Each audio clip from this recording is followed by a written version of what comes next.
because a lot of times people don't want to be judgmental. It's frowned upon to judge people. Yeah. I judge everybody. I judge everything. I judge every environment. Are you ready? We're gonna run the play. Let's go. Do you know what it's like to come from nothing at all, but every day you just wanting it all? Do you know what it's like? Every day facing your fear, but believing that your blessing is near. Do you know what it's like? Growing up broken than most, but still being devoted the most. Do you know what it's like? Yeah, that's what the journey's about. Yeah. Let me show you how. What's up, y'all? This is Justin Owens. I'm your host. This is the Run the Play show where I help break down the top plays of success from leaders, entrepreneurs, and personalities by sharing gems from their playbook. And I'm excited today. I got one of my brothers in the building. He's the brains behind one of the largest financial literacy brands in the world, Recession Proof. He's a father, husband, serial entrepreneur. Some people call him 500, but I call him Marcus Barney. How you doing, bro? What's up, brother? How you feeling, man? First of all, I'm feeling good. I appreciate you coming because I know you be traveling around the world. You know, it's hard to get you locked in, but you know, you showed up, so I appreciate you. I had to get in the locker room, man. I wanted to come play. I want to get in the building. So listen, I know this is a question everybody they want to know. They're like, listen, how did you lose all that weight? Yeah. No. Let me listen. All right, so here's the real question. You have focused on health on another level that I've seen probably in the last 18 months. What was the shift for you? For me, honestly, is somebody said that, you know, most people will sacrifice their health chasing wealth, and then they got to sacrifice the wealth for their health. Yeah, to get their money back. And I said, well, that's me. Yeah. Struggling to sleep, struggling to breathe at night. And it was tough, and you start to realize, like, the moments that matter the most. Like, a lot of people don't know, like, I was hospitalized after COVID. Yeah. I mean, after my wedding due to COVID for a week. And it was scary to be like, yo, I just had the wedding of my dreams, one of the best days of my life. And now I'm sitting here a few percentages away from being on a ventilator. And everybody went to the ventilator. Most of the time you die. Yeah. And I'm just like, yo, like, I can't die like this. Like, I did all of this. I'm about to die. Yeah. Like, this is coming off my wedding while in the hospital. My episode with EYL drops. Shout out to EYL. Shout out to EYL University Assets and Reliability. Yeah, we can talk about it. Yeah. But $1 million worth of game episode coming out, and I'm in the hospital. And I'm like, this is crazy. And it just put a chip on my shoulder where, you know, I started becoming more conscious. I started paying attention to it. And it's like, yo, what all do I have to do, like, to get better? And then things just kept, it never gets better on its own. Yeah, no, it doesn't. It just gets worse. Yeah. You know, we want to go to Miami, eat $1,000 steaks. Yeah. You know, and we don't realize, like, I didn't never do my blood work to know, like, what foods was good for me, like, which things did what. So when I started, like, learning, first it was like a real learning curve, and then you start figuring out, like, all right, you got to make a change, and it become life or death. Yeah. Like, when I'm sleeping with a CPAP and intestinal issues, I'm like, yo, nah, like, I gotta make a change. Yeah, I think for me it was similar, because I think what happens is, like, you know, you grow up, you don't really have a lot of money, and so it's like you go to restaurants and then you can't order what you want. Yep. And then when you start making money, you're like, yo, I'm about to order everything I want. Matter of fact, I'm gonna get 2 of them, one here, one to go, and then you start doing it, restaurant after restaurant, city after city, country after country, and you don't realize how much of a toll it takes on your body, on your health, and then you facing it in the mirror, you're like, yo, this is. They say, but what you said, right? Growing up, not a lot of money. They say, yo, health is wealth. Brother, them spinach smoothies is expensive. Facts. It is. You know, but don't nobody want to say that. Like, yo, being healthy is expensive. Yeah. Like, say what you want, health is wealth, that's cool. But a lot of people be a smoothie away from homelessness because they spend all their money on food. Yeah. You can't. The proper balance is like, yo, so many people out here in the gym lifting, but they struggling at home because I'm like, yo, on the contrary, I believe health is wealth 100%.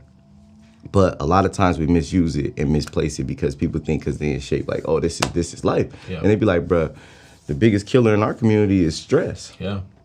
And our biggest stress factor in the black community is financial. Yeah, that's real. Yeah. So it's kind of learned, but I ain't gonna be petty. No, it's real. And I balance with it because I be like, people are like, yo, but it's expensive. I'm like, yeah, but so is alcohol. So is hookah. And I think it's just a matter of what's gonna be more expensive. Yep. It's like, and this was a conversation I had with myself because my girl was like, yo, you like skinny fat. You know what I'm saying? And I was like, I'm looking in the mirror, I'm like, I am skinny, but it turned to the side, had a little stomach. I was like, nah, we got it. So, you start doing the clean eating and it's an adjustment. It's like, I saw somebody post something, they said, we eat so bad that eating the right way is called a diet. And I was like, dang. Yeah. I was like, dang, that's okay. So I just want to touch on that because sometimes as entrepreneurs we get so focused. Sometimes people's watching like you in your process. Yeah. What I would say, because I had to go through the process of it. Like anytime somebody lose weight now, like I lost like probably like 13, 14 pounds. Now when I see somebody talk about they lost 50 pounds, I'm like, yo, it's hard to lose weight, bro. That is no joke. And so I think as an entrepreneur, just try to keep that in the road as much as possible, so you don't got to spend so much time, money later. Because indulging. Yeah. And just don't overindulge. You got to enjoy the moment. But I know it was a flaw for me, man. The steaks and this and that was important. Why have you, like, for you to surround yourself with like-minded people? Why do you think that's important? Because every time I see you around, you're always leveling up, and it's always around a different level of people. So you find yourself always putting yourself in a circle where it's higher level people. Why is that important for you? Honestly, it was a conversation I had with my wife a long time ago. Mm-hmm. We had conversations about, everybody always say, like, you got to change your environment. Yeah. And it sounds cliche, but, you are the amount of people, you are the equivalent to the people that you surround yourself with. Yeah. And so what I realized is that we had a conversation about, this is when we had probably bought our first home. We probably was making about $200,000-$300,000 a year, and we were doing well. Mm-hmm. At this point, we were able to take the family on vacations, Disney, we own a home, brand new build, we got Mercedes, BMWs, like, we living good. And we see the elevation and the difference from being around the people we naturally had to be around, that we had to grow up with in that environment. We was forced to grow up in an environment we didn't have a choice. And to where we started picking the people we were surrounding ourselves with. Yeah. The entrepreneurs, the different people who were doing different things in business. And from there, we started to grow. And so what I started to realize is that they reach a cap too. Mm-hmm. And so then I started looking, and as I started to grow, my friends and my influence, it started to grow. The people who I started to surround myself with started to grow. And now I look, and we look a few years back, and we go, man, look at the people we first used to be around when we first met, those circles. What's going on with them? Wow. Yeah, and we look and we say, yo, they still doing the same things are going on. And I said, well, what we can never do is get comfortable with our environment and the people that we around. Mm-hmm. Just because we're around them now, is that where we want to end at? Right. Is this it? And so if this is not it, then who's next? Like, what does that next circle look like? It does not, we don't lose a relationship. Mm-hmm. It does not mean that I don't love my friends no more, anything differently, but I love myself more. Yeah. And I love my self-development because I want to set a bar for my family and my kids to grow up, to grow from. Yeah. So my thing is, like, now I look and I say, who do I want to be in my 40s? I'm about to turn 35 this year. Who do I want to be as a 40-year-old man? What does my 40s look like to me? Right. And so I look at individuals that's had great 40s or more, and I look and say, well, what does those family structures look like? What do those environments look like? What are they doing? Where are they at? Because now I'm purposely getting to those rooms. I'm purposely going to build those relationships, because the relationships and the lifestyle I lived in my 30s was cool. It was fun. But now as I go into my 40s as a more mature man, as a more mature husband, as a more mature father, I want to grasp those traits. I want to grasp those things from people, and successful businesses that are structured for the long haul, not short span hustles. Mm-hmm. So my whole thing now is like, let's be purposeful and very, very intentional with who I build with, who I go surround myself with, what events and environments I put myself in, because, you know, I'm in control. So I'm doing it, it's on purpose. It's not an accident. So nothing I do is on an accident. Oh, I got this relationship. It's not an accident. Yeah, no, for sure. That was the next thing I was about to ask you, actually, was like, because you're a master, in my opinion, at like not only initiating relationships, but maturing them, developing them, stuff like that. What are, if you could talk to the entrepreneurs out here and say, okay, these are some tips that I could give you to improve your ability to build relationships, what would you say they are? I would say always be an asset. So you always want to contribute to any relationship. Like, a lot of times, like, I don't want to be cliche, but like, yo, you got to be an asset over liability, right? So I tell people is that when you're developing a relationship, figure out the other side's end goals or what they're looking to accomplish. What are they looking to accomplish, and how do I gain respect in this relationship? How do I show my genius? It's not always go serve and be a giver. Like, nah, like I want to develop a relationship off of respect. It's not always a thing where I'm going to go pay. Like, I look at developing a relationship with Grant Cardone. The way I developed the relationship with Grant Cardone versus the way I developed the relationship with Rick Ross is two totally different things. With Grant, I was able to do collaborations in business, and he can see the power in the things and the shifts that I was able to create. And so he like, yo, like, whatever you need, let me know. That's fine. So he started seeing the value. Oh, you got a plane. Our conversations was different. I knew he had a plane before I bought a plane. I knew that's something that links in. So he's explaining to me, he then took and elevated his pilot into his business. And he's showing me like, yo, you never know who you find as business partners who can come and be an asset to your business. Always look to develop relationships. And so I'm looking going, okay, Grant Cardone did a stadium. I always wanted to do a stadium. I said I'm doing Madison Square Garden. He's the only one who's done the stadiums like that. So I got to get close. For sure. So I involved myself with him in different events. I started going to masterminds with people that was around him that would be able to have him speak. So it wasn't I'm going directly at Grant. I went and started building with like Pete Vargas. And I'm building with Pete. I'm building with Steve and different people who are going to get me into this environment where we both can coexist. We naturally have to meet, and we were able to meet and come together. Conversations happen, and now I understand I got the insight to do the arena. I got the team to help build and push everything to fill out the arena. I got the whole playbook and the strategies of how to make sure you monetize and make sure everybody has a great experience. The whole thing, I got the information. But I built that relationship by going and like, yo, I started building with people around and always being like, yo, like, I'm not coming in, like, I'm not paying to be in a group. No, like, what do you do? This is what I do. This is how we can make money together. We make some money together. Okay, boom. Guess what happens? If I'm getting money with you, you come with me. Let's go. For sure. So, and it just kept developing into the point to where we started doing, like, me and Grant did events together. We was able to go make money together. And he like, yo, looking at the back end, like, I'm thinking some of these boys is bad. Like, you bad. Whatever you need, I'm there. You doing the garden, just say the word. You know what I'm saying? Like, I ain't even put him on the bill. It wasn't, he like, yo, say the word. It wasn't a, this how much I charge to feed. Say the word. If you need me there, I'm there. That's strong. So kind of breaking that down though, because like, you said something, you said to find out like how you can help them, how you can add value to them, but from a position of strength. If I'm a person that's just starting out and I'm like, okay, I ain't got no money. Like how do I even find that out what a person needs in order to be able to help them out, or to add value to them? Most people gonna take that question and be like, yeah, right? Like, how do I figure out how to help somebody? Help yourself. Like, become strong at something. See, it's not, oh man, you need help with that, I'll help, and you're not an expert or you're not great at it. See, some people have built with me and people I've built relationships with, they send me Loom videos of what I can improve on.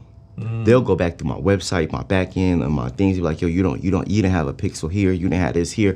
They will literally send me a Loom video. They'll be like, yo, if you did these call to actions like this will help improve your video. This will help improve your business. Well, guess what? I'm listening. You got my attention. Nowadays, today's society right now, if I could tell anybody anything, is to learn AI, learn how to simplify it. You don't have to be a brain. You don't have to be a rocket scientist. You just have to know how to input the right data and the right questions better than the person who run a business. Yeah, Justin don't got the time to sit there and study it because he's operating a business. Yeah. It's this thing I go through is I don't have time to learn every single thing. I can high level understand it, but I can't master going and figuring out how to use video technology, AI, computing exactly what to put in to do a sales page, and build everything out. Like, you can literally use ChatGPT to create email sequences. Yeah, for sure. So if you go sign up for somebody's webinar, you go sign up on somebody's list, and you don't get an email, and then they don't hit you with an email the next day, you go, look, I've been on your list for 7 days, I haven't got an email. I'm right back in your inbox. Well, listen, I could set out a 30-day email sequence, and then you got 3 or 4 different products. Maybe we do a call to action. You use ManyChat to do a call to action on different things, and whenever they enter into a different system, it tags them. We can use the back end, like you use a back end system. I'm brain farting, but you can use a back end system that will collect the data, right? Yep. And I'll come back to the name. I'm just not thinking, but you use ManyChat to collect, hey, comment 10x, boom, comment run the play, boom, you're gonna get a certain sequence. So if I'm a barber, I'm gonna say comment fade. Now everybody who has a fade gets a 30-day sequence of emails for fades, and every 3 emails, it's a call to action. It may be, hey, every 3rd or 4th email, it shows my calendar. Or it may go every 7. So on Sunday, it shows, hey, listen, I know, I've been educating you on phase, giving you updates about the cuts, but, I got 3 available appointments this week. Yeah. So I got 3 available appointments this week, 1 on Tuesday, 1 on Thursday, 1 on Friday. Yeah. And now I'm constantly filling up my schedule. So Thursday may be my fade day where I know I'm going to be in here getting fades. But on Tuesday and Wednesday, I know, okay, this is where people coming in for dreads, or this is where people coming in for, this curly top, the sponge treatment with shampoo and luxury facials. So you can literally create those sequence bases off of the points of the entry, the point of entry in ManyChat. Yeah. These are 3 different systems. If you really hack it, you go to Fiverr and get somebody to hook it all together. So you pay somebody on Fiverr $100 to hook their system up, and you tell them, give me 10% of what I help you generate. Wow. You see what I'm saying? Yeah, that's strong. And then what happens? They love you. Yeah. And I'm only giving you 10%. Find a gap. Yeah. And you was looking for it. You need it. Yeah. And I think that's something that a lot of entrepreneurs need to do more of, is like finding the area to master. Because in this course world that we're in, I see less people focusing on like staying in their lane.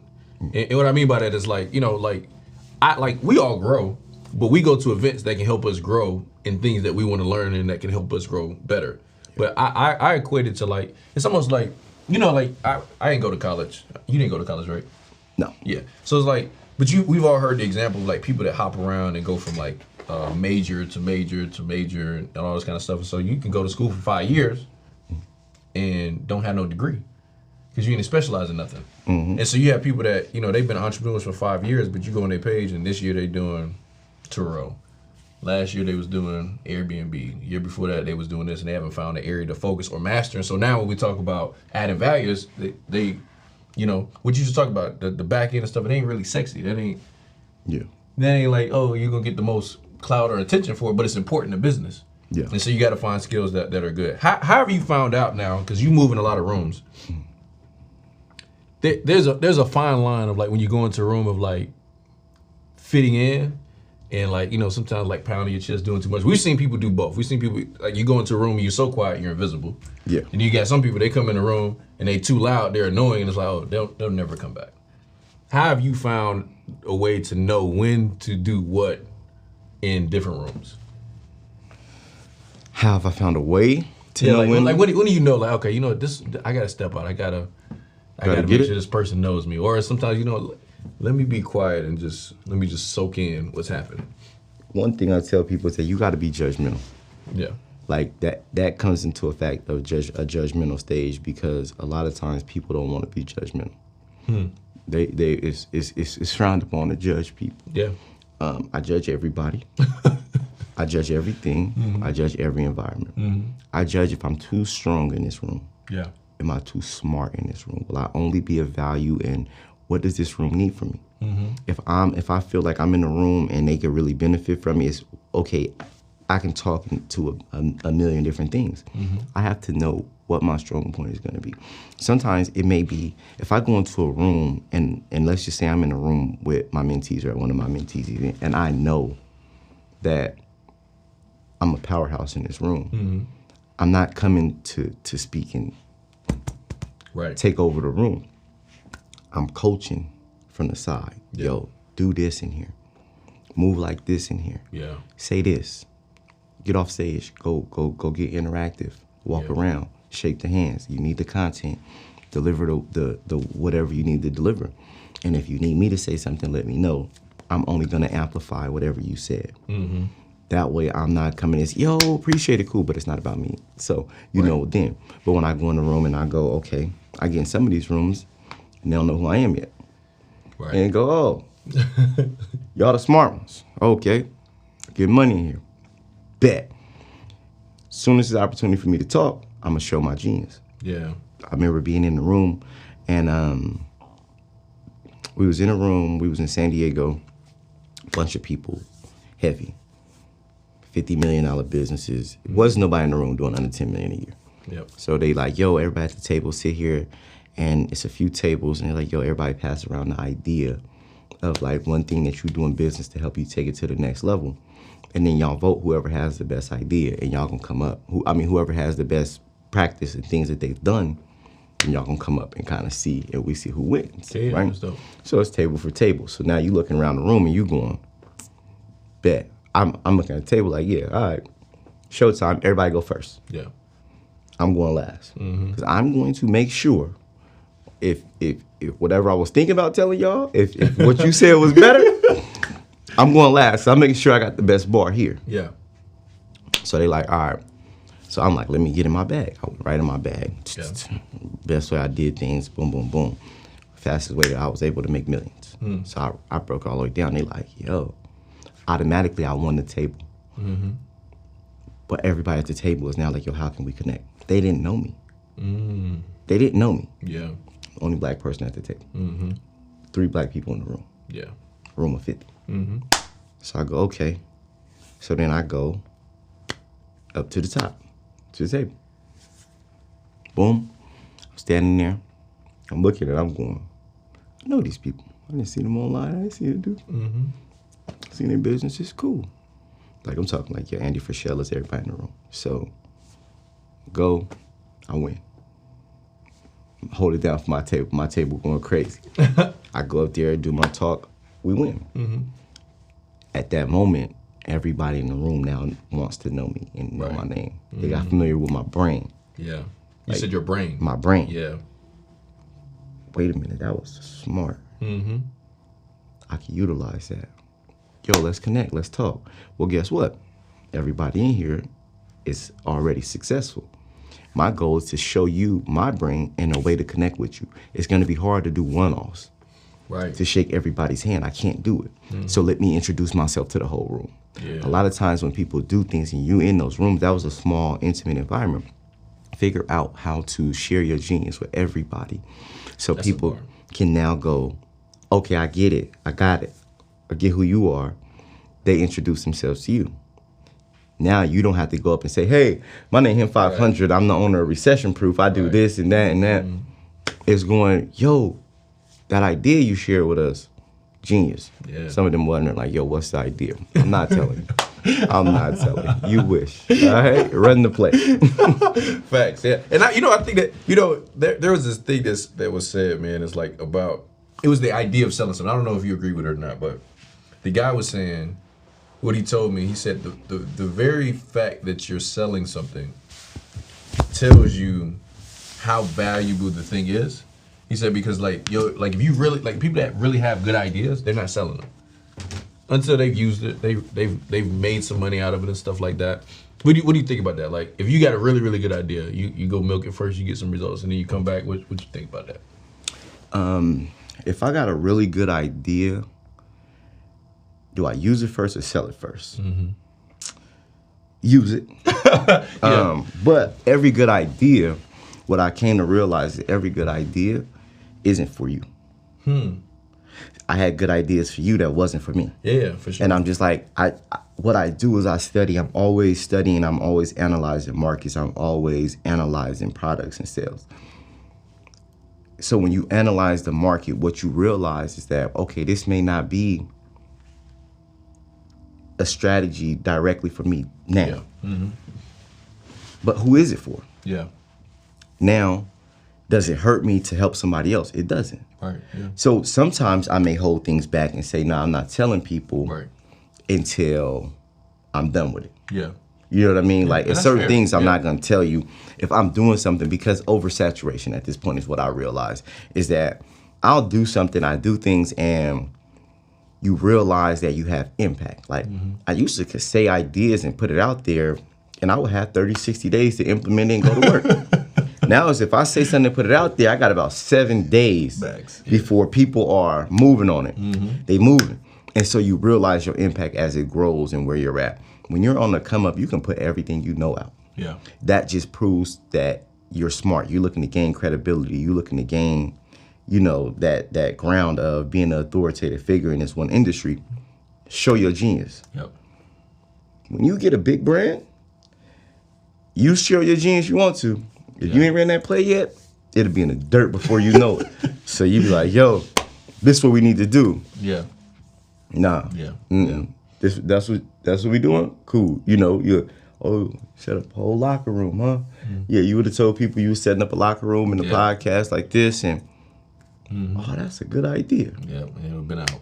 Yep. Yep. What would you feel like you're gifted? Because a lot of people, they look at you as like, okay, recession proof, credit, you know, financial literacy, which are great skills. What would you consider your gift? My greatest gift is my ability to think. Yeah, I would agree with that. My greatest gift is my ability to think. Everybody has a brain, but everybody does not know how to use them.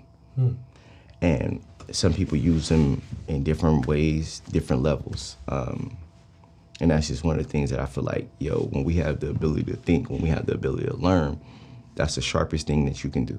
Yeah. Nothing else matters, because when you can, properly analyze, when you can think, when you can be analytical thinking, when you can be critical, when you can be, in control of your mental, of like understanding I need to think at a higher level. I need to be, macro, not micro. And I need to know and be able to switch back and forth. When I need to think micro, when I need to think when I need to think macro, when I need to think micro. When you have that ability and you can switch back and forth like that, the game changes. And so for me, my strongest point is that, yes, I've learned credit. Yes, I've mastered business, marketing, relationships, but past that, every single step, every single one of those steps along the lines, it took me to be able to think. It took me to be able to analyze and grow throughout those industries and throughout those phases of my life. Yeah, I like that. And a lot of people don't think, but one of the most popular books is Think and Grow Rich. Yep. And people be working and working and working, thinking that's going to do it. But sometimes you got to take time to think. And your content is one that you can tell you put thought into. Yeah. How have you developed that as a skill as content creation? Because you look back through, from your ads, you see your ads everywhere. Even now you've adjusted the way you put out content. Like, what's your thought process on like, all right, cool, I got to adjust, and how do you go about creating captivating content? Is you have to have aha moments. So you always want to, I tell people, is that you want to give people a awakening. Like, I didn't think about that. Yeah. So did I not think about that? Is the background of where you're shooting at, is it attractive? Is the opening of the video catchy? Yeah. You know what I mean? And it puts you into that mindset that you just have to realize what's going on and knowing how to communicate with people. Yeah. Then I start to learn is that I can't only communicate with people via video. Yep. I got to communicate with some people via text. So that's when you start looking at Twitter and things like that. They want to read. Yeah. You got some people who want to watch long form videos. So that's when I do my webinars. Yeah. And that gives me time to connect with them. And that just keeps me personable, because a lot of times people think just putting out content is only let me just put something on social media. Sometimes it's figuring out, how do I connect with the best person, with people on all different angles? Short form, long form, we doing music. Yeah. You know what I mean? So everything, like, where's my audience at? Like, if people had the mindset, my mindset for it is, where's my money? I always ask, where's my money is, where's my client? So, where's my clientele at? Yeah. Well, so they somewhere run the play. They like sports. They're gonna be at a Super Bowl watching the football games. They're gonna be watching a sports podcast. They're gonna be tuned in to hip hop. Why? Yep. That's what black people hang out at. Yeah, That's where they spend the majority of their time. We can argue. I can have an easier argument if I put FICO versus Advantage Score. Which one is better?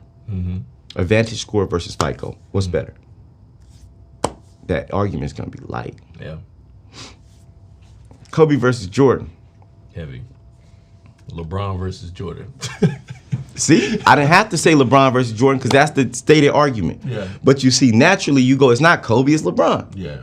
Somebody that was watching when I said Kobe versus Jordan, they like, nah, it's Bron. Yeah. Just like you just did. Yeah. That's where my money at. So I always have to figure out, like, what's going on in those current events. Biggest post I posted was about Meg Thee Stallion. Okay, Meg Thee Stallion is everything that's going on with this case. The whole world is tuned in. Cool. I ask a question, and I lead into the different parallels of things that happened throughout this week, and nobody cared about.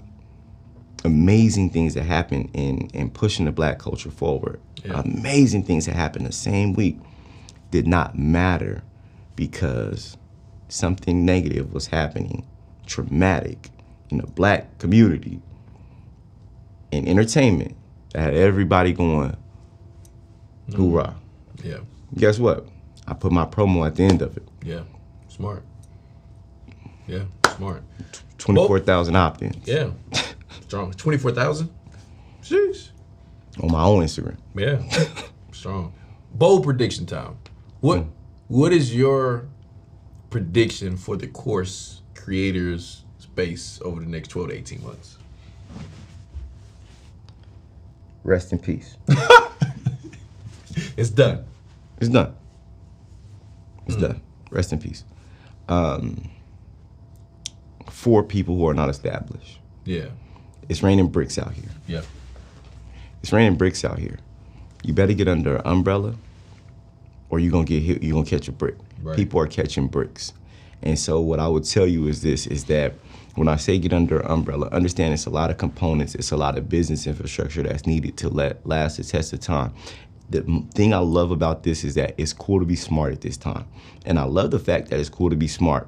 But being smart and knowing something does not mean you are the person to set up a business and run and operate a business in that space. Setting up a business in the education space has been easy for somebody to put a course together. People don't know if it's good or not, and it was common for people to buy. So you could actually make money. Now you look and you go, well, who has real business acumen when it comes to it? You look at EYL University and what we were able to put together. Which is brilliant, by the way. Thank you. We do live coaching calls, so we actually have educators and teachers. We have curriculum creators. We have curriculum vetters for people who want to submit and put curriculum into the university. We have a full HR team. We have a full support staff. We have a full IT department. And so what happens is that not only we have my program facilitator who does my 26 different chapters across the United States.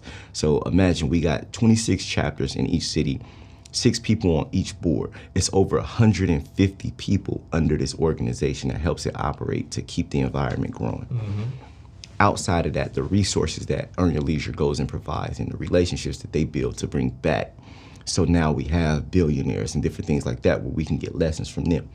So there isn't anything else created like that. It's things that can maybe seem like on the outside or a shell, but when you got 5 days a week, live 6 days a week, live coaching calls, 5 days a week, live coaching calls where you can come and learn 18 to 20 different curriculums that you can watch different courses on different topics. And it's economical. 26 chapters, so it's a chapter in your city for you to work with the people in your city, and it's $97 a month. And you got the biggest media component with the biggest education platform together. The business infrastructure is there, the press, the media, publication is there, the marketing is there, the infrastructure is there. the business will run on its own. Yeah. It actually operates like a business. Some of these guys is out here selling. Now, guess what? When the sales stop coming in, you stop responding to your clients. So that Facebook group is dead. You got 2,000 people, 300 people, 500 people in that Facebook group, and there's no interaction. You're not doing live coaching calls because you're not making money every month no more, so you got to go do something else. So now you start a podcast, and you only focus on promoting your podcast, and you don't care about the people who bought your course. So now... He's shooting. I don't know who you shooting at, but... No, I'm not shooting nobody. Because people are now, felt the dough. they shifting. Yeah. They don't wanna, I was selling the course, I ain't selling the course no more, I'm gonna go do this. Yeah. Oh yeah, okay, cool. I'm a trader now. Yeah. I'm gonna go do option trading. Yeah. So now I'm creating a community around options. Nobody wanna buy my course on options. Well, I'm making my money on options, so I'm only talking about options. Yeah. What about these people who didn't paid you? Yeah. So we created EYL University, and we do give creators the opportunity, if they do want to like sell their community and get away from it, they can actually bring, and we can create a deal where you can actually, instead of leaving those people who paid you and attended to, you can sell them to us, or we create some kind of partnership where we can embrace your new endeavor, anything we can do. That makes sense. So you don't lose and get a bad name out here too. Is super important. Don't get a bad name out here if you was selling the course and your course sales not doing too good, and you thinking like, well, I got a nice contribution. I probably can just put it with the university where all the support is already there. Come talk to me. Yeah, that's smart. Come to Death Row. No, go to EYL, Recession Proof. I was going to ask you, what was the impact of that almost like a merger or like a joint venture of coming together? But it seems like, I mean, you kind of broke it down as like, one is being able to impact more people, touch more people, and provide a new opportunity, to be able to pivot. Like, so I do have a question though, because there are people that's like, okay, I was doing a business a certain way and that is not working, so I do need to pivot, right? So it's like, okay, one part is like, dang, I feel bad if I left these people here, but the other part is like, well, I do need to adjust. Like, how would you suggest a person make a pivot? Because you made pivots before. Like, you got any advice on that? You have to pivot to what's necessary. Okay. You always have to pivot. The thing is that you have to think through the pivot. See, I realized that the times that we're going into, I've been able to service people and get them to success. Like, it's over 30 people that have became millionaires throughout my program, but it's over 2,000 people who have been able to walk away from their 9-to-5 job. Strong. What happens is that you realize, but I did it purposely. It was a premium product. It was $5,000 and $3,500. You could never get access if you wasn't of certain quality. Yeah. Why? Because I wanted people to come in who were on a certain level already. Yeah. I want you to be able to save a few thousand to be able to spend. I want you to have that sacrifice to where I can invest $3,000 into myself, $5,000 into myself. It gives me a premium client that is, one, has some kind of financial income, and they have some kind of form to balance and budget. Hopefully they have budgeting skills and they're aware mentally that they need to grow and develop. That's all we need, is the awareness. If you know you need to learn, if you learn more, you earn more, and you have some kind of ability to generate income, meaning you got a 9-to-5, whatever, you generate income. You may be a beginning entrepreneur, but you're able to generate income on a consistent basis, and you have the ability to want to learn. Yeah. I know I can help you when I provide the resources to you. So when I give you those resources, I know I can help you take it to the next level. What I did realize too is that I would get people say, well, what about everybody else? And I would go, everybody does not qualify to be with these people who have worked this hard and developed a certain level of. Yeah. If you don't have nothing and you starting off at the ground level, it's gonna take me more work to help you, and I can't do it. And I'm focused and built to help these people. Yeah, that makes sense. But what I realize is that we all come out the same communities. It's just some people come out a little bit stronger. And I'm leaving people behind. Don't leave people behind. So I had to pivot and figure out, well, I can stay here and help 7,000 to 10,000 people a year. Or I can pivot and create a system. I created my system to support these people the most. They was getting more support. They like, we don't need this. I know you don't need it. You don't need all the chapters. You don't need all the live calls. You didn't need it. They didn't need that. Yeah. I was setting it up around them because I know they needed it. That was starting at the ground zero. They need to be held accountable. They needed to say, okay, I may just need to get up and I need to be motivated. I don't feel good today. Like, mental health is real. Like, I need to be inspired. I need to see other people's wins. And I don't have thousands to invest right now, but I do got $100 that I can invest. And getting into this environment at $97 is like, yo, I get coached every single week. On Wednesdays, I do mastermind, so you can literally come and mastermind with me. I built that and I pivoted to them. So I was building with the stronger aspect of my community, and we pivoted to go, okay, let's bring in thousands, and now we can service tens of thousands a year and really help our community. And now we expand that and give them the opportunities to go global. Yeah, strong. So, credit is important, and I think sometimes people have misconceptions of what you teach. Cause some people, but it's not responsible. It's like, no, credit it. Like, I think that's a misconception. Like, credit's not a bad thing if you pay for it. You know what I mean? Like, and some people teach it the wrong way. Some people use it for the wrong stuff. Can you give some tips around credit and the responsibility of it? Because I know it's something you talk about all the time. Because sometimes people don't see the inside of your community and the stuff that you really teach, and they just see like clip notes and stuff that people use. I think this would be a good time to kind of talk about that. So, when debt isn't for dummies. Yeah. And what I do realize is that as you grow, you speak at a high level. Yeah. And so it'd be like, wait, what? Hey, you start to speak at a high level where you learn more, you grow up the ranks. And like, people didn't know like how to process payroll off credit card. Like, a lot of people don't know American Express got a payroll system because a lot of people don't got payroll. You're sending wires out to people or cash apping them and selling them. You haven't set the business up yet. Then you haven't really learned the institutions and what they want. Yeah. I got a check at the house right now for $15,000, a little over $15,000 from American Express because we actually do business together. People don't realize that we have a partnership. Yeah. Oh, you talk about credit, you guys teach them about the banks. Well, what do the banks give you back? Or what can they give you back? It's not just about reward points. Okay, I've taught you guys how to get reward points, but I also been telling you guys about doing business with the banks. So if I'm introducing people to these banks, well, I don't have to make you pay me all the time. I can make the banks pay me for introducing you to them. Right. And so now I get monthly payments from American Express. These are literally my partners, and we do business together. Yeah. When it comes to credit, though, is that you should always have income. That's why we teach business. You want to have earned income. You always want to be able to generate cash flow. If you're not generating cash flow, don't go generating debt. Yep. That's the key thing. That's number one. Knowing how to budget. I don't care about interest if I can take $1,000 of my money and turn it from let's say I go start a cologne and I buy a cologne that's costing me $9 and I'm selling it for $85 or $100. If I can then properly sell these products and I go, well, my marketing budget is low, my production budget is low because I only had $1,000.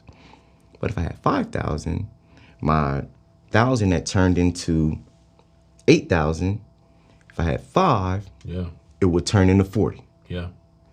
So, but the thing is that you must properly understand marketing. You must properly understand growth and development. So I teach people, you start here. Let's learn how to make money. But while we're building our credit, let's maintain having good payment history. Let's maintain having a good budget. So it's not go get credit and go into debt. You get credit and you go into good debt. If I spend $1,000 off of somebody else off a credit card and I make $10,000 and they charge me 15% of $1,000 interest at $150, what are we talking about? Yeah. That's outside of the 9 to 18 month window of 0% interest. Right. Where you're just using their money and paying it back without paying interest. When you do start to pay interest, it's 20%. Okay, but if you can take $2,500 and turn it to $10,000, what are we talking about interest for? Right. Because if you wait to save and you keep maneuvering with your $1,000, I spend $1,000, do it to turn it to $5,000. Then I try to come back, recoup my $1,000. I benefited $4. Okay, cool. Meanwhile, Joe Blow had $25,000, and Joe Blow then went $25,000 to $100,000. By the time you catch up, I'm 10 steps ahead of you, because my $100,000 is now flipping to hundreds of thousands, while you're trying to get to. It's gonna take you 4 or 5 flips to get to 25. Yep. I'm 4 or 5 flips ahead of you because I leveraged 25,000 once I realized I had a product that was sellable, scalable, and I realized I know how to market. Yeah, strong. I'm out of here on you. Let's do a comparison. People got courses. Guess what? They made $1 million. I made over 25. Why? I'm out of here on you. My budget is stronger. My marketing is stronger. I can spend more money on advertisement than you. I beat you. Yeah. Oh man, I'm better at credit than him. That's fine. You ain't better at marketing than me. Your budget ain't strong enough. Congratulations, you're on Instagram posting for free. I'm on Instagram posting for 100,000 this month. Next month I'm doing 300,000 on ads. Now catch up. Yeah. Oh, you made $1 million in a month, and I spent 300,000 on that month. Yeah. You will never catch me. You can't do what I do because you don't got the budget. Yeah. Oh, he sell products. He did this. You don't got the budget. Yeah. So you'll never catch me. The man who spends the most to acquire a customer will always win. Yeah. You can't go acquire customers. Customer acquisition is the key to life. I don't care if you sell makeup, lotion, shoes. I seen a video, Trap did a video and said Nike put AND1 out of business by spending $100 million on one commercial and put all the celebrities in it and remade an AND1 commercial and promoted Nike and shot AND1 down. They spent more money to out-market and advertise you. You can have the best soda in the world. You ain't competing with Coca-Cola. Right. They spent more money to make themselves cool. Their brand value and brand equity then adds value to McDonald's. Yep. So they partner together and it just grows even further. I spent more money to develop Recession Proof to make that the #1 community when it comes to financial literacy. EYL spent and built their brand, making it the #1 place where you can go and learn. That is the biggest podcast, the biggest platform that we have when it comes to financial literacy. Right. Well, I had the biggest education system. Well, these are the two biggest. Well, now we go, well, what happens if we come together? Yeah. Now we both have market share that comes together and it grows. But meanwhile, people look like, oh man, I would have had a program, but you don't got market share. I gained market share because my budget was bigger. Yeah. Credit is bad. Keep losing. That's facts. Keep losing. You've grown a lot over the last 5 years. You know, there's some business people that have had disagreements. You know, they didn't agree with certain things, and through that stuff, you know, because we've all had conversations like you, like, oh, you know, that might be right. Let me grow in that area, you know. And so I want to talk about that because there's gonna be some entrepreneurs as you go through this phase. There is going to be a point where somebody disagrees. Maybe you do something that's not popular. Maybe it's gray. Maybe it just may not be the right thing because you're going through your process. Are there any lessons that you've learned from your experience that you can share, and how do you correct things if you do make a mistake? So one of the things is that you have to look. I talk about Skip Bayless will never be LeBron. So you're gonna have people who out there who will never be able to compete. They'll never be able to think on your level. They'll never be able to execute on your level. They will not be able to do what you do. But they can study you and watch you and critique you. Yeah. Does not make us equals. Yeah. It does not make you less than. Yeah. Just knows that this is my lane and what I do, and people are going to always critique. I say this, is that's who makes me rich. I'm not lying. Let me explain something. I used to do credit repair. It was $500. This is back California. Do credit repair, people pay $500. Facebook. It got to a point where people was like, I started growing too much and I didn't have a system in place. So people would get mad like, yo, you ain't hitting me back. So they was getting mad. People started hovering like, yo, we don't like them. Like, you buying homes, you doing this, you living your life, like, you getting money, but like, yo, you ain't hit me back. I didn't have a system in place. Was I taking their money? No. I was doing the work. I just didn't have I didn't know how to communicate. Yeah. I didn't know how to set proper expectations.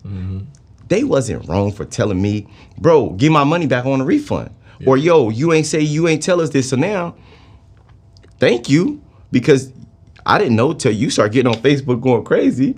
Yeah. Oh, okay, you gonna talk about me. All right, well, I have to improve. What am I doing wrong? I'm not setting proper expectations. I'm not communicating properly. These are things that I started learning, like, okay, well, let me tell y'all how to do it. Yeah.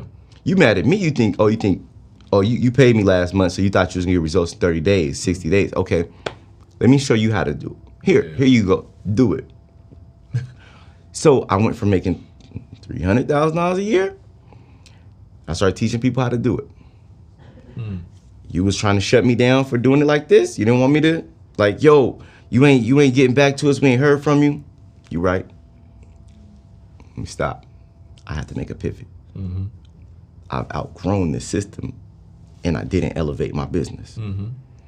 Well, thank you. You helped me create Recession Proof. Yeah, that's real. Now they say, well, get to another point. You start going and you giving information, you saying things. You can sometimes misspeak. You may say something that you shouldn't say, and you get critiqued for it. You don't get mad and shut down. You adjust to the criticism. You look and learn what's being said. Why is it being said? Yeah. Okay, how does this work? How do I get better? What's the next level? Maybe I've outgrown this. I can't go and keep doing podcasts and doing the things I was doing starting off. Right. You can't do that anymore. You now are held to a very high standard in regards to what you say, how you operate. It matters. You are held to a very high regard because it's thousands and thousands of people, hundreds of thousands of people out there who are going to listen to what you say. So you have to hold yourself to that high regard. Yep. So at that point, I go and now I create EYL University powered by Recession Proof. Now let's go create something bigger that's not based off of one person's. Yeah. Now I have influence. Let me go out and partner with people who are experts in certain arenas. Let me go partner with the people who are the banks. Let me bring the banks into my education system. Let me bring all these individuals and different institutions in to actually teach and resource everything out, and as well as bring the peer-to-peers in who've been executing in these industries. So I bring in the educators, some of your influential people, your influencers, but I also bring in institutions to partner them together. That's what the things that we create inside the university. So now guess what? Now we look and build the university out, and now I go from tens to hundreds. Yeah, strong. It continuously grows. So I tell people, don't look at criticism, don't look at critiques, don't look at judgment in a negative way. Look at it as a learning experience. You never, don't get caught up in it and thinking that somebody's hating on you, things like that. Some people are just hating. Yeah. But some people get to, they get one on you. Yeah. Like, not, you shouldn't have said that. You shouldn't have did that. Yo, you shouldn't have posted that. Cool. Learn from it, grow from it, evolve as an individual within yourself, make your business stronger. Always continuously grow up. The biggest thing that you can feed into a critic is success. It's the biggest thing you can feed them with. You can feed them with success. Yeah. Either they got to clap for you, and if they're not willing to clap at the success and the strides that you make, they will have to. Eventually, they will have to clap and say, nah, you know what, salutes. Congratulations. That's what LeBron did. At the end of the day, hey, my man broke the record. Regardless if you think he the best or not, he has the all-time scoring record. When he went to Miami, it was boo. Yeah. He went back to Cleveland, got the ring for Cleveland. It was, all right. Now he continued. Okay, you know what? We don't even remember. We ain't talking about Miami no more. Facts. We ain't talking about it. You got to talk about the fact that he beat the best team in NBA history. Yeah. You got, like, he beat Golden State by himself. Yeah. Put it on his back and went directly at the best team in NBA history. That's what happens in business, but you got to be built for it. A lot of people not built for it. They'll get into that and they get shattered. Yeah. And that's why it's super important that we say it, is that just realize is that Skip Bayless will never be anywhere on that top 10 scoring list. He will never have an NBA ring. He will never have a championship. He will never be mentioned. When his criticism is when LeBron is no longer in the NBA, he will have to critique somebody else. He would just sit there just to pass judgment on other people, but he will never make the money they make. He will never have the impact that they make. And he will never have the legacy that they have. You will just have a run of criticism. Yeah. And when it's said and done, are you in it for your legacy? Are you really in it for the money? And are you in it for the growth and impact that you're gonna cause? And if you are, stay the course, stay focused, and drown the noise out. Yeah, that's real. Well, what do you feel like people misunderstand about Him 500 the most? Misunderstand? Big 500, man. I think they got everything. I don't think they misunderstand nothing. If you misunderstand me, you want to. Yeah. If you misunderstand what I do, who I am, you want to. Yeah. You know what I mean? Like, the biggest thing that I can say is what? You think that I'm a credit dude versus a businessman. Exactly. Yeah. That's what I was thinking. The biggest thing is that when we first met, I was like, okay, he does credit repair. I was literally thinking it was credit repair. Yeah. And then I learned, I was like, okay, no, he teaches people how to leverage credit. And some people don't leverage it the right way and stuff like that. And I'm gonna start and I start getting an ecosystem. I'm like, oh, he actually pretty sweet, because most of the businesses that people need to start, they need money. And so, you can have all the ideas you want in the world, but they gotta have money. And I in network marketing, I always teach people, I like, listen, network marketing for people that look like us, and network marketing that, people that they were born with influence, people automatically listen to them and they just say, hey, come to the house and listen to what we gotta say. It's a totally different world. Yeah. Then when people like, so now you're teaching me about how to make some money. Last week you was just broke. It's a totally different world, and I feel like sometimes that is misunderstood. Because it is financial education in a world that a lot of people are just now figuring it out. Yes. And, we had this conversation, but like, we ain't that many generations removed from slavery, bro. No. At all. Like when my grandfather passed, we saw his birth certificate.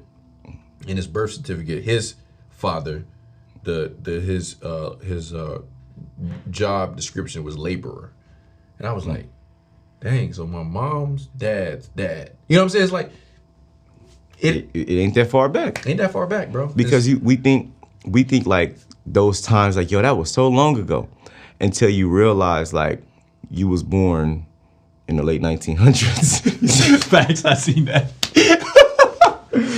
Yeah. And so you realize like, you was born in the late 1900s, and you be like, relax. So you realize that London's kids will be like, my grandfather. Right. So when you go back into 1817, it's like, 1, 2, 3, wait, it's not that far. Yeah. So, 100%. And what you said about business and starting business, understanding capital, is that we were miseducated. Yeah. It's a lot of times they be like, we uneducated, they need to put it in school systems. They don't need to put it in school system. We got to put it in our community. Like, they don't need to put it in school. Why we need them to put it? We've been miseducated. Facts. You told me, mom, dad, grandfather, credit is bad. We should only use it for emergency purposes and get a credit card and only put gas on it. Right. Y'all told us that. Yeah. And there's people all around the world. I don't know where you from. I'm from Stockton, California. Where was you born and raised? Stockbridge, Georgia. Georgia. I was born in Fort Lauderdale, though. Between Miami and Georgia. Did you hear that before? Oh, yeah, for sure. Y'all heard it before. Believe me, it's not uneducated. You was educated. It was wrong. Yeah. They said credit is bad. Use a credit card for gas purposes and emergency purposes. And only emergency was if somebody went to jail, you had to bail them out, or somebody died. Yeah. Them was the only emergencies where you feel like you got to use the credit card. Yeah. Now we got GoFundMe's for if somebody died. But that's the miseducation part. I can go on for days of the miseducation. How is credit bad? Why? You think that I grew up in the hood. I grew up gang violence, drug abuse. Like, I seen all these things. There is no way that you can tell me that if you would have told my mom, like my mom was a high school volleyball player, basketball player, scholarship out. There's no way that you could tell me that if you would have properly educated her and told her that you can leverage credit to learn how to use somebody else's money, that your son wouldn't have to grow up around these environments that we grew up in. Yeah. See, she got us out as fast as she could, but it took her 10, 15 years. Mm-hmm. If you would have told her, hey, fix your credit, you can leverage credit and start a business, and you can start flipping real estate and doing the properties and the things that you want to do now, we wouldn't have went through what we went through. Right. Death hurt. Yeah. I know I got at least 7 people that died before I was 25. Wow. That hurts. Yeah. It's every single one of my best friends that I grew up with. I grew up in different neighborhoods. Every single hood that I grew up in, my best friend, all of them have been to prison. One of them is still in prison right now doing 26 years for murder. Wow. Got shot 7th grade, point blank range, playing around with guns with a shotgun. Like 7th grade. So you imagine being in the 8th grade going to visit your friend in a hospital. Like, open. So these are things like, it's no way that you can tell me that if we knew better, we wouldn't prevent this. I'm sorry. Yeah. I would not want to know y'all. Yeah. I wouldn't want to know y'all because I wouldn't want to deal with the traumas. I wouldn't want to deal with the fears that I now have to deal with when my kids got to go somewhere or we go certain places. It's traumas because of violence and things in the environment I grew up with that I can't get off me.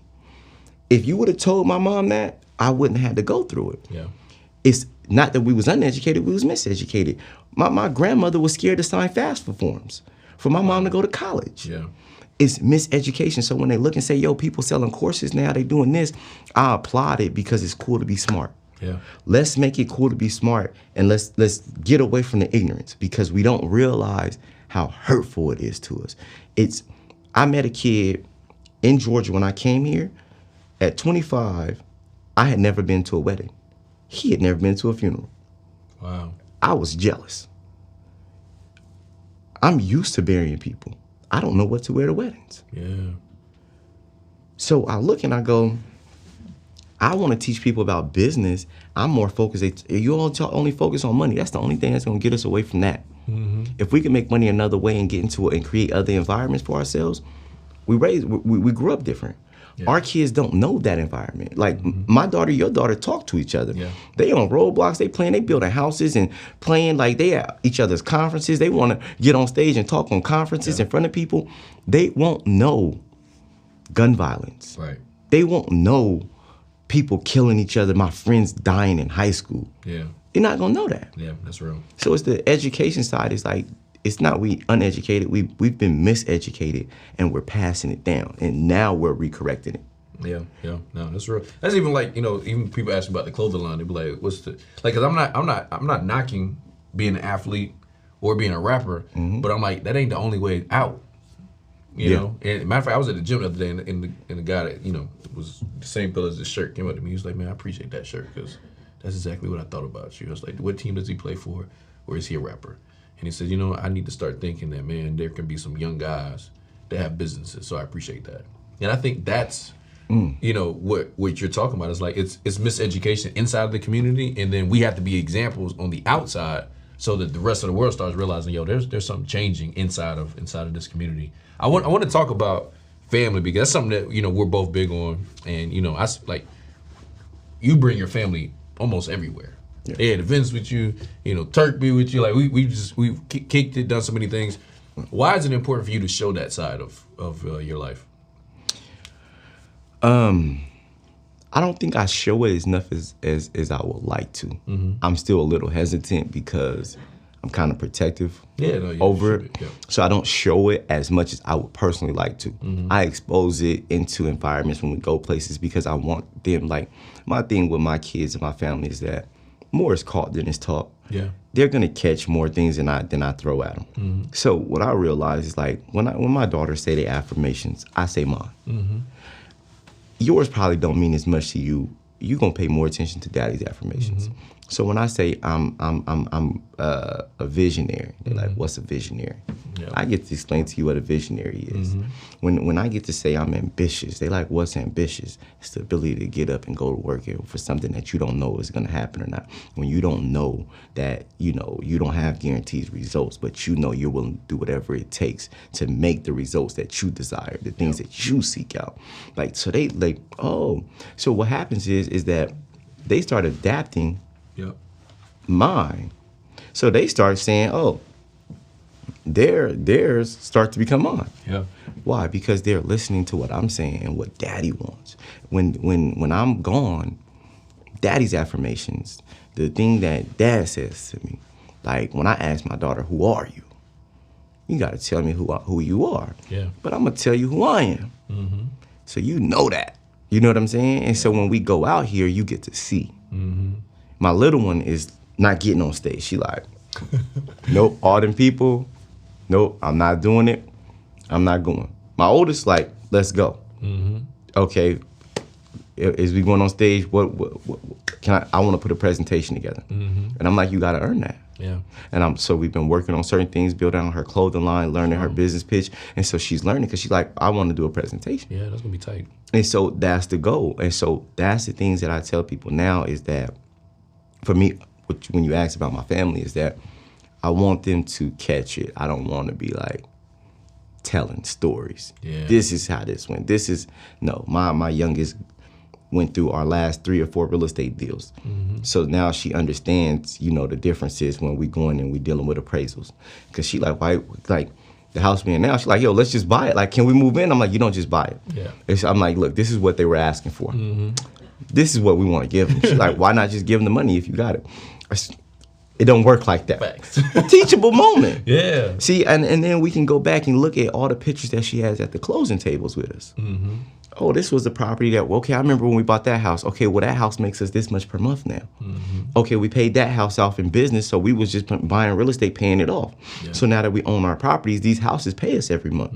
So she's starting to learn, and I'm not having to go like, this is how it works. I'm not teaching you from wordplay. I'm showing you by example. Yeah. So we going back and forth through appraisals, and now she's starting to learn, and she like, well, you said you wanted to give them that much.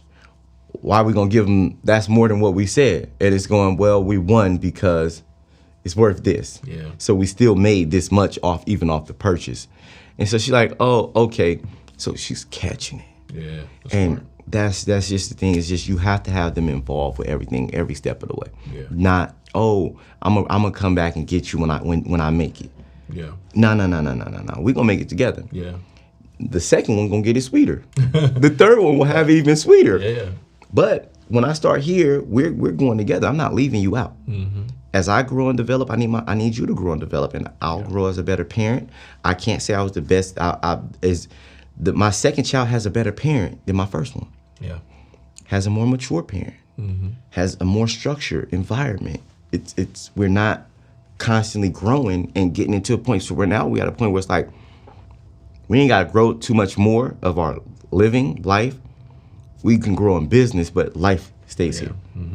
You won't have to move again. You won't have to do this. Yeah. And so I say that, but hopefully. But it's different. So, we just been growing throughout the process, and that's the thing that's just super important with me, is that I want them to grow with me. I want them to see my growth. I want them to experience it, and I want them to be aware.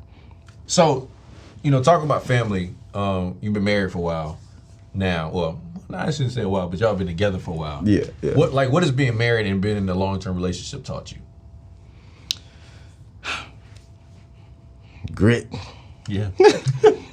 Yeah. Stability. Consistency. Yeah. Accountability. Humility. Yeah. Like, these are all things I think that have helped me grow and develop throughout my relationship, throughout life, and making me a better person. Yeah. Like, without it, I found myself, I was more immature. Yeah. And so when you have, establishing things that are permanent, when you establishing things that require commitment, when you establish things that require growth and development, constantly feeding and constantly being fed, it just helps you evolve as an individual and as a person. So that's really been like my biggest takeaway on that. Yeah, I like that. Yeah, and I always want to throw this out too, because I was talking to, even when ET came, I was like, man, it's so many men giving women advice, and not enough men giving men advice. And I feel like there needs to be more of those conversations of like, yo, this is how you keep it in a row. Like, I was married. It didn't work out for me, but I learned a lot. You know what I'm saying? Like, matter of fact, I probably wouldn't be, had I not got married and learned how to go deal with that, I would. That made business easy. I ain't gonna lie to you. I was like, you know what? I can take this. Don't worry about it. But there's a lot of things that you learn from that, and like you said, it does help you strengthen you emotionally. Humility is really big. Yeah. It's also important to pick the right person. Yeah. Any tips for an entrepreneur, up and coming men, whatever? Like, okay, what are some things that can assist me in looking for helping to find the right person from your lens? They don't be liking my relationship advice, but I'm gonna give it since you asked for it. Yeah. If I can tell men when they looking to pick, is to deepen your waters of the way that you think and the requirements that you have. Yeah. Listen, I'm not impressed by a home cooked meal. That's not gonna get me. Listen, I'm an 8-figure entrepreneur. Chicken pasta, lobster linguine, that ain't get me here. You know what I'm saying? Yeah. That wasn't the contribution that got me here. I'm sorry. That bed being folded properly or not being made correctly is not what got me here. What got me here is having somebody that can properly pour into my soul. Somebody that can properly add to my weaknesses. Yeah. That can properly help me become a better person and believe in me. Whether I was making money or not. Yeah. I wasn't rich. I didn't get with a woman. My wife didn't marry a high value man. Yeah. We're in a high value relationship. Yeah. Wow. We're both high value individuals within each other, to each other. I'm not a high value man. I'm in a high value relationship. We've built this. Yeah. But I understood, can I go and say, yo, I want to get me a woman that cook, that's going to clean? Did my wife do that? 100%. Yeah. But was that what made me marry her? Hell no. No. Yeah. It was the fact that you make me think. You can ask me questions. You question me in my thinking. You could look into my brain and question me. A lot of people can't question me. A lot of people can't think with me. A lot of people don't have, you can't do it. I got you. Ask me something. I got that. Why? I got that. You're asking me questions that made me think deeper. You set things in place that was like, yo, you can make money, but what about this? You're finding ways to help and build with me. So we were both building off of each other. And I'm like, yo, like, wasn't, like I tell people, you can marry off of love if you want to. I did it. I married out of love and selfish reasons. I have selfish reasons of things that I'm looking for and I want to take away and that I need. Yeah. If you're a man out there, look, what do you need? Yeah. What's your takeaways? If all you need is a home cooked meal and in a clean house, bro, you gotta step your game up. Thanks.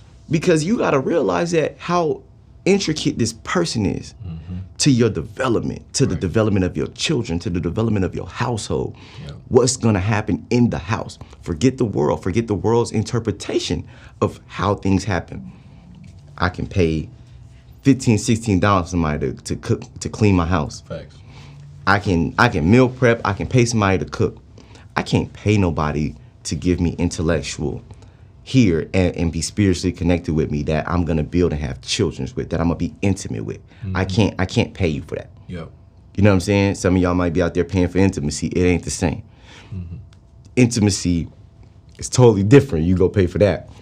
You ain't paying for the intellect that comes with the relationship. Sometimes you may spend a night somewhere, but that ain't it. When you building and you grow and you say, I don't need 10 women, I need to find somebody that I can be accountable for, that I can deal with, that can also rely on me. Yeah. That responsibility of saying, you can rely on me, you can count on me, and I gotta fend for you. It's different, and you helping me strengthen my muscles, you helping build my shield, you helping load my gun. Nah, this is how we going to war. Yeah. And that's just a different mindset, and I just tell people all the time, it's like, yo, them basic requirements, yo, if she don't cook or clean, she ain't the one for me. Listen, you not making enough money yet to understand the difference. You know what I'm saying? Yeah. You're not. Yeah. It's just not. Because when you start to realize, I was single doing fluff and fold. It was $1 a pound. So I started realizing, like, these are options. Yeah. My wife can do it if she wants to. She didn't agree with it at first. She wanted to do it. Cool, that's fine. Eventually, I'm going to break you. Yeah. Because you're going to start to see the benefit of, like, okay, cool, go spend 2 hours washing. Sitting on the bed, folding clothes up. You may be enjoying that right now. Yeah. As we get to moving, I'm telling you, here we got a meeting to go to. Yo, I got to go do this, and you can't go because, you washing clothes and stuff? You been at? Cool. Yeah. Yeah. You know what I'm saying? Yeah. What? You said you hadn't seen a marriage until you were 25. Like A wedding. A wedding. Like, so what made you say, okay, shoot, I'm gonna get married? Because I know some people, they're like, yo, I've just never seen a successful marriage. I've never seen it work. So it makes some people say, like, I don't even want to do it. In fact, sometimes in our community, people laugh at people like, oh, so you in a relationship? Well, he can't go because he married. Like, you know what I'm saying? but what made you say, no? I'm gonna take this serious as a father, as a husband, as a man. You know, like what made you, especially as an African American man, because there's so much stuff in our communities that almost rewards people for the men not to be in the house. Like, what made you say, okay, now I'm gonna stand on this one? I'm an example. Like, I'm creating a family. Yeah. As I create this and develop this, like, Who are you? What did you do? How did you have it operated? What was its structure like? That's the things that I find is like key. Yeah. What's the structure like? What does it look like? What is it really built on? What's that foundation like? What's your morals and your principles like? You can't commit. Like, you want kids, you want everything, but you can't be committed. Right. And every woman is different, but you have to be willing. Like, some women don't want to get married. They're okay with being in there. But for us, that was a level of commitment. Yeah. That we spoke about, we talked about, and I know she wanted. So that was something that we did and that I wanted. Like, but I always planned to be married. I never planned on being single. I never was against marriage. I always wanted to be married. Yeah, I always wanted to have a family. I always wanted to raise kids. I wanted this. So it's something that I wanted. So it wasn't hard for me to go do something I wanted. I grew up without a father. So I know, like, I know how it felt. It was something that I didn't like. It's something that's uncomfortable for me. Yeah. So it's like, growing up without a father in the house, like, I don't like it. And I wouldn't want my seeds to grow up in that type of environment. Yeah. So for me, it was a non-negotiable. Yeah. Like, let's do it. I was more excited about the wedding than her. Like, I'm here. You see my plans. Like, you see, I'm boom, boom. I'm pulling all kinds of shenanigans. I was excited about my wedding. Like, that was great too. We had a good time. Yeah, so I'm excited about my marriage. Like, like, we have fun. Let's do things together. I'm not out here to be single. Now, if it's come to work and I gotta go hustle, I'm going to seek and destroy, and I gotta go to a mastermind and get in this room, and I gotta go to work. Okay, my wife can't be with me because I gotta take care of you. Yeah. Or you want something to eat, or you want stay at home. I'm not on that. I'm on me. Yeah. I'm in 500 mode. Yeah. She understand that. She know the difference where she look like y'all was having a good time. Yeah, that was a good time. But this 500 mode, when she knows, she like, oh, you gonna do that? Go to work. Yeah. But the marriage is. And that comes with the communication of it too. Like, this one right here look different. You know what I'm saying? But it ain't always start like that. We went through it. I tell you, like, fellas, don't think it's easy. You gotta grow. But they have to grow with you. Yeah. You expose a woman to something new as you reach new levels. We reach new levels together, and it was different requirements. Yeah. To where I gotta go, and I'm like, I gotta go to Boston tomorrow. And she like, for what? I'm gonna go speak to somebody when it comes to speak at the event. I'm gonna try, I'm gonna be selling it, making my offer. She's like, all right. Then I'm doing coaching calls up until midnight, leaving the office at midnight. She like, you think you finna be leaving the house at midnight? Yeah. And I'm like, check the bank account. I made $60,000 last month. I'll leave this month at 2 a.m. if I got to. Understand me? And I'm standing on it. She didn't, we butted heads about like, and she started understanding. You know what? You're right. Whatever it take, let me embrace. I see what you're doing it for. My wife had my Instagram password. So so like, listen, I ain't on that. Yeah. You can have the account. I'm not on that. So we build it. It's open. I'm out here for the bag. Matter of fact, check some of them DMs. Can you respond to? Facts. So we working together. So y'all heard it. Like, you want your spouse to support you, give them the IG password. Yeah. Listen, that's real. It'll make your life better, because if not, you gotta strip the insecurities away from them. Yeah. I gotta strip that from you. That's what anything that you insecure. Are we gonna make money? Cool. My wife would not quit her 9 to 5 because we didn't have insurance and she was based off 401k and stuff like that. I had to go get that stuff to make her comfortable quitting her job. Yeah. Like insurance. What's our savings in our retirement set up like what are we putting set aside for retirement and stuff? What's gonna take care of us? Cool, I'll just pay that house off. I'll pay this one off. You take that money every single month and go put it up. Is that enough for you? Here, we got insurance. Is that enough for you? What else? I had to appease the things that mattered to her. But that was my counterpart. That made me, guess what? That's why I got better employees than most people, because we give insurance. Y'all can't compete out here in this with giving jobs if you don't got proper insurance, you don't got 401k, you don't got retirement plans. Employees want retirement plans. They need structure. Yeah. CEOs don't. We're not focused on that. Entrepreneurs is just trying to get money. They don't realize in order for me to go poach employees from the top Fortune 500 companies, I have to give them the benefits and perks that they get over there. Yeah. So, and this, you know, the recession coming up, this is a great time to hire high-level employees that are getting laid off. yes. You know, because some of them they'll venture out and try to start something, but a lot of them are now looking for opportunities. And so, if you're a person that get laid off, that's a space to use some of the experience you learned from a high-level company. Say, okay, let me bring this to the small business sector. But then, as the owner, you gotta say, do I have the infrastructure and things that they require to be attracted to helping grow my enterprise? Who got a small business? You said they come to a small business. I don't got a small business. You know, most people don't want I'm joking. But 100%. Outside of money, right? Like I was thinking about that. It's like outside of money, what do you want to leave your kids?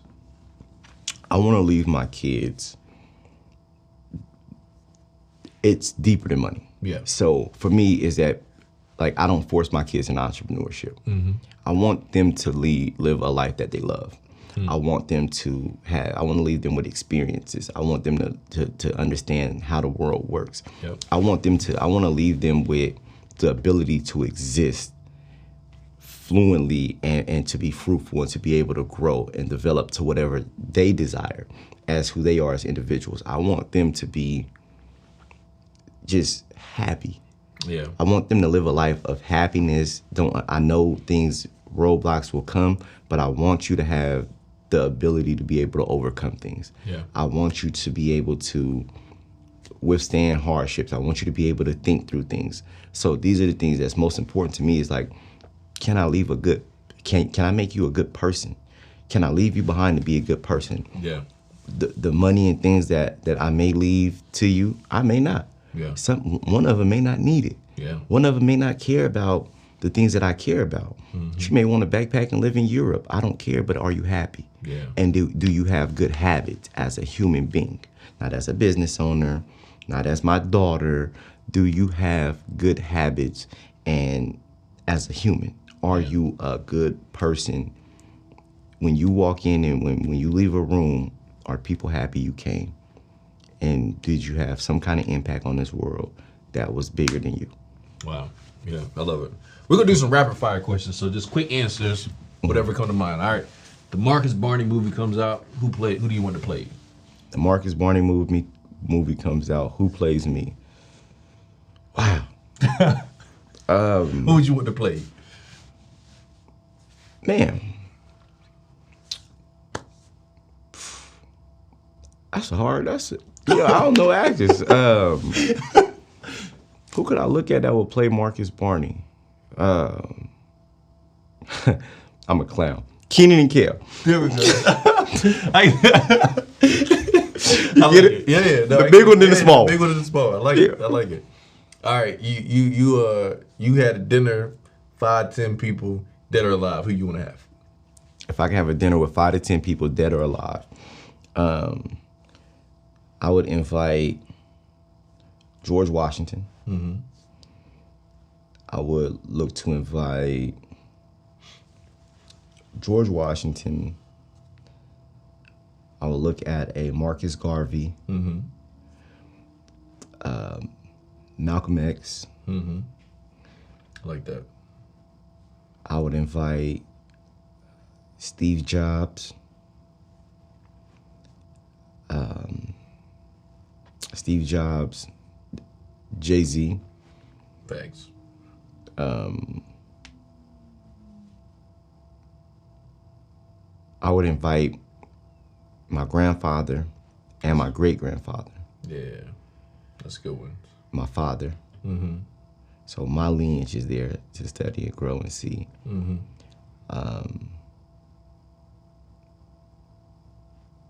Oprah.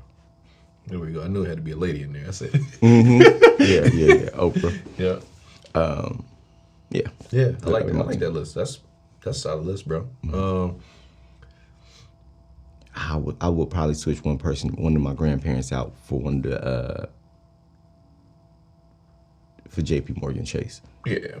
I would take one of them out. I don't need both. Mm-hmm. But I would invite JP Morgan Chase. I need my man there. Yeah, no, for sure. I like it. What inspires you to buy a plane, and would you do it again? Yes and yes. I would buy it again. What inspired me was the market for marketing. Mm-hmm. the money I can make off the plane, and the opportunity to partner into the brokerage. So it was a 3-for-1 plus a tax write-off. There we go. I like it. Is fake jewelry a red flag? If I was immature, I would say yes. In today's society, depends on environment. Okay. Sometimes you need to have replica pieces. Yeah. Just in case somebody wants to steal. You don't always want to be walking around with $250,000 watches on and things like that. And so I would tell people like, yo, if you're really wealthy, like you can make a watch, because watches and different things are investments. Yeah, they are. And so just because you have a good investment does not mean I got to walk around with my actual investment on. So if you got a replica of one that you got, it's okay. It's not a red flag for me. Now, if you go in and you just like bunch of jewelry and it's just looking crazy and it's like, yo, you popping it and it's just all fake and fugazi, you ain't got no certs or nothing like that, then that's a red flag. Because nah, I agree. If you had to start today as an entrepreneur, where would you start? I would start with consulting and growing other people's businesses strictly on the back end. I would just figure out how can I get 10 to 15% or more. I will look to get 15 to 25% of other people's businesses and build out everything that they don't have. I will look at certain industries and niches that are growing and figure out how do I help them in ways that they can't, especially if they're gonna make millions over the years. I will position myself behind people. Smart. Not on the forefront. Yeah, I like it. We're going into a recession. Some people are saying, some people are saying it's already here. Any tips to for the people to prepare themselves financially for a recession? Understand debt is not for dummies.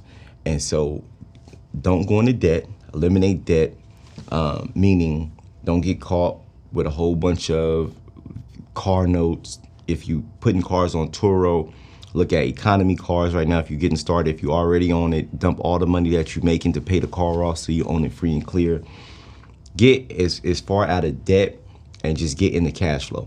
Just generate as much cash flow as you can. If you leverage credit in a surefire way where you're gonna get a return. Make sure you keep the money you make, your profits, set aside, pay back, clear the debt off. Don't let it stack too much. And any business venture that you get into, make sure it pays you in 4 ways. I gave you the example with the jet. I bought the jet to save me money on taxes. I bought the jet because it helped me grow marketing-wise. It was a great marketing ploy. It helped me make a bunch of money, get a bunch of attention. It got me into a partnership where I own part of the company.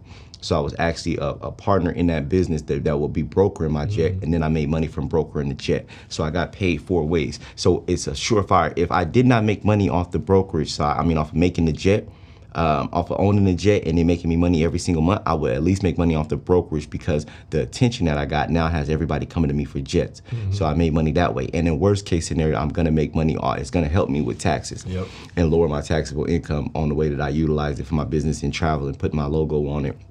I did 7 cities in 7 days. We took trips on it. So it helps me offsetting taxes. So analyze, can I get paid from this? At least if it doesn't have 3 benefits, not just the business, not just I bought a plane to make money off of it, chartering it out, that's not enough. Just taxes, that's not enough. Just the attention, that's not enough. But all 4 of them together, we're owning the company, and now that company is on a selling block for $84 million. And so, it's a different approach to it. Yeah, I love it. I always have a segment called Breakdowns to Breakthrough, right? And I believe that every time as an entrepreneur, you have a breakdown, and in that breakdown, you'll learn some lessons that help you break through if you decide to. Could you share, if you want to, a breakdown that you had and some lessons you learned to help you break through? A breakdown was, when I was doing, like I said, when we was running a credit repair business, and people started getting mad. They was upset. They wasn't happy with the service I was providing. Well, that was a part where either my business is gonna break down, it was breaking down because now people aren't happy. And, since they're not happy, I had to figure out a way to break through it and satisfy them.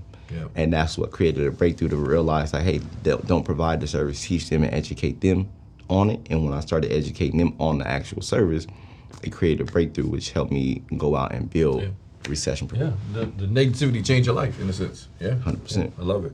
You got Madison Square Garden coming up. Yes. Talk to us about that. When is it coming? What you got going on? What you excited about? Madison Square Garden, July 9th in New York City. It's going to be amazing. It's going to be one for the record books. We got a VIP party the night before at the 4040 Club. I haven't announced any guests who's going to be speaking yet. There we go. But stay tuned. But we got a VIP night at 4040 the night before. So it's going to be a very amazing event. Yeah. It will be one for the record books. One of the largest financial literacy events. Yes. And I'm excited to be, there, be a part of. You know what I'm saying? I let them know if I can host it. I'll keep posting it. So, let me know. Let me check your availability.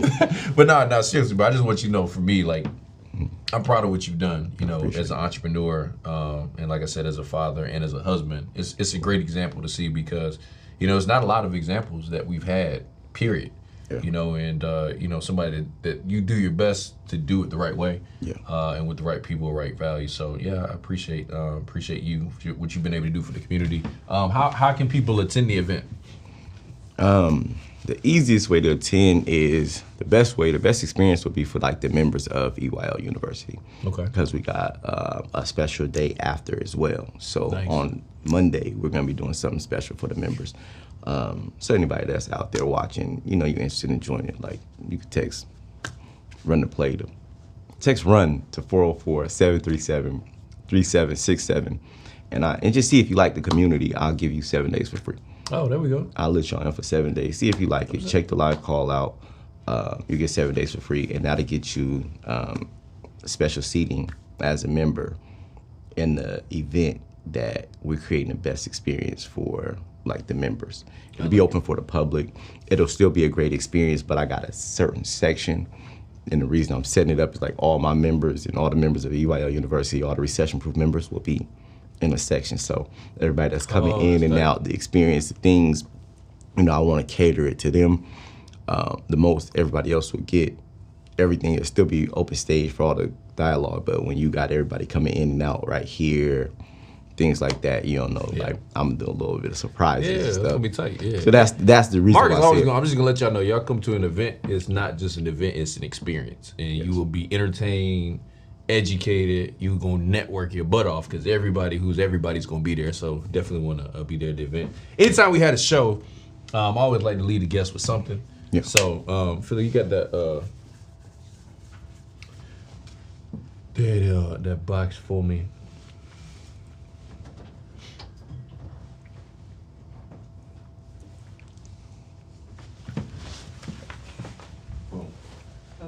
Yep, that's everything. All right, so this is a book. I don't know if you had it already. It's called Traction, but it's really, really good because I know you've been talking about scaling and doing some stuff, so really good for that. Then I know you've been in your smells lately, so had you got you something small from Hermes, and then I don't know if you had the lotion. I know you got the cologne, but what is that? The Baccarat? Yeah, Baccarat lotion. Sold out everywhere. Yeah.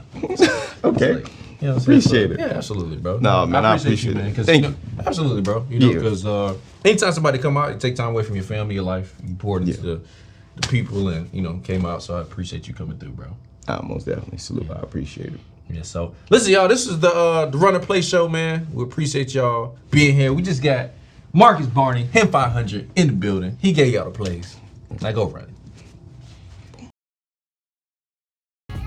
What's going on? Listen, make sure you guys go to RunThePlayStore.com. Get your official Run the Play gear. We talk about shirts, socks, jackets for everybody that's Run the Play all across the world. Are you ready? We're gonna run the play. Let's go. Do you know what it's like to come from nothing at all? But every day